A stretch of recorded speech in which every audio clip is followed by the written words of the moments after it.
Now it's time for Culture Talk. This is a segment where we talk about the intersection of science, faith, and pop culture and how culturally relevant topics can be used to start conversations about your faith. I'm joined with Dr. Mark Clark. Thank you for joining us. Thank you, Sandra. You are a professor and a national securities expert. And we're going to be talking about something, a TV show actually. Yes. It's called Project Blue Book. Yes. And I know that you have some familiarity with this book. So first, the premise of the show, it's dealing with people who claim to have UFO sightings. Mm-hmm. And so Project Blue Book is a collection of these reports yes. of UFO sightings. Yep. So let me ask the expert, what is your experience with Project Blue Book? So it's interesting. Until I heard Hugh Ross mention Project Blue Book, I had never heard of it. And I served in the Marines in the 70s, and I was in National Guard for about 7 years. But it was kind of after I heard him on a seminar that I first heard of it, and I thought, what is Project Blue Book? So I began to look at it. Mm-hmm. And then a few, probably years later, my only exposure to any of this is I love science fiction movies. Mm-hmm. So I began to examine it, and when I found out what it was an Air Force research project designed to answer the questions by a lot of people. Hey, we've seen something, we can't explain it, can you explain it? And they, over the course of, I think, almost 20 years, recorded over 12,500 reported sightings. Mm-hmm. They could resolve all but about 700 of them. This story, Project Blue Book, the History Channel story, is kind of centered on the character J. Allen Hynek, a reluctant astrophysicist that gets involved with this project. Mm-hmm. But I really didn't have any exposure to it until we decided to do this book, Lights in the Sky and Little Green Men, and it was Hugh, Ken, and I decided to do this in the late 90s, and I think our publication came out in the early 2000s. Right. And just to give people a background, so mm-hmm. you actually held clearances, mm-hmm. so you're not just a guy who's interested in sci-fi films, right? No, exactly. Yeah, no, I do hold clearances, but more of what I do is kind of at the university, mm-hmm. train people and students to go into national security mm-hmm. Of all kinds, intelligence and government accountability office and things like that. So can you kind of delve into some of these natural explanations for UFO sightings? What are those? Sure. So it's really kind of interesting. Out of the 12,500, only 700 were not explainable. Mm-hmm. The vast majority can be explained by some other phenomena. And I'll give you two examples from my own life, which I think are interesting. In November 8th of 2015, my wife and I and her brother were going down to our friend's house in Laguna to celebrate an early Thanksgiving dinner. And for those of you not familiar with California, it's a long freeway commute, a lot of traffic, mm-hmm. But it was towards dusk, and it was so strange because before we got into Orange County, we could see something odd looking out and about my thumb's length at that distance mm-hmm. In the night sky, and it was a bright blue object, and it was conically shaped. It was a conical, like mm-hmm. a cone. And at first we looked at it and thought, is that a helicopter? Is it flashing lights? But we could make no sense of it. I'd never seen a blue light before.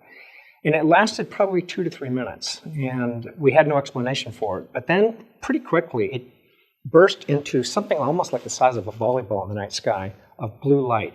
And it was diffused around the edges, and it was bright, and it looked like it was hovering. I mean, for all intents and purposes, it was not moving, and we could not figure it out. Now, we're in Southern California, and, Vandenberg Air Force Base is probably 100 miles northwest of us from here. And I've seen, the Air Force there will often test international or intercontinental ballistic missiles. Mm-hmm. And I've seen those tests, but at this angle, you could see the rocket or the contrail from the rocket. This you couldn't tell or see, so it couldn't have been Vandenberg, so I had no explanation. Well, we flipped on the radio, and sure enough, everyone's reporting in UFO mm-hmm. sightings, right? And what's going on? And they're calling the local police, the media, sheriff's department. The next day, the U.S. Navy reported that it had launched a test of its Trident II D5 submarine-launched ballistic missile off our west coast. Mm. And it makes perfect sense, because if it was right off our coast and the angle was exactly that way towards the Kwajalein Atoll, we would have seen the rear end of this. And so when that bloom occurred, it was probably a stage separation mm-hmm. That occurred, and that's what produced this appearance of a ball of light. Because we couldn't see contrails, it was still dark and all that. So there are definitely natural explanations. Correct. And we might not know because it's technology that is not really public knowledge. Correct. But there are natural explanations for almost all of the sightings. But you said that there were some that there weren't natural explanations for. So what are those? Yes. So what's interesting is that, again, Project Blue Book did this, and all of our studies, Ken, Hugh, and I, discovered that at least 95% can be explained naturally. Mm-hmm. But there is this residual amount, 1 to 5%, that that defy explanation. And so we call those RUFOs, or residual UFO phenomena. And what's interesting is they display what we call real but non-physical properties. So what do I mean by real but non-physical? Well, real in the sense that multiple people see something, but if it crashes, they go to the crash site and there's no evidence. Or it supposedly landed in another place and there's no evidence that it landed. So what we discovered along the way is that there is this residual amount. And what we've discovered is everyone that's reported them has an open door to the occult. And that could be from something as innocent as attending a slumber party when they were young, reading of an astrologer, or of seeking the help of a medium, or maybe tarot cards, or things like that. And so there is this open door to the occult that we have to be concerned with. And there seems to be a one-to-one correspondence with those who have observed this phenomena, this residual phenomena. And so you mentioned sleepover. You mean not just sleeping over someone's house, but using a Ouija board at these sleepovers. Correct. Which is unfortunately like kind of a thing that... Common. Yeah. Well, I have a friend who actually said, she just told me this recently, that she actually engaged in levitation and it worked and it scared her. And so she renounced interest in it because of that. Yeah. Because there's something like that. So this is a really fascinating topic. And I know there are so many people who, they love sci-fi, but that piques an interest in and getting excited about the existence of aliens and UFOs. So for Christians, if they're fascinated by UFOs, how can we talk to them about this topic? Sure. I would say two things for the Christian. The first is get prepared to understand this. Probably a first step would be to read our book, Lights in the Sky and Little Green Men.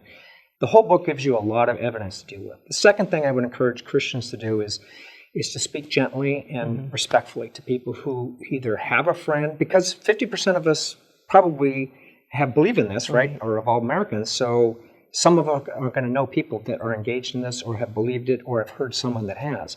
So we have to be respectful and develop mutual trust. Right.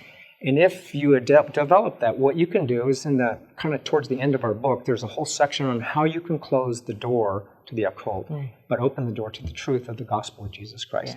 Thank you so much. If you want to hear more from Dr. Mark Clark, Ken Samples, and Hugh Ross, be sure to check out their excellent resource, Lights in the Sky and Little Green Men.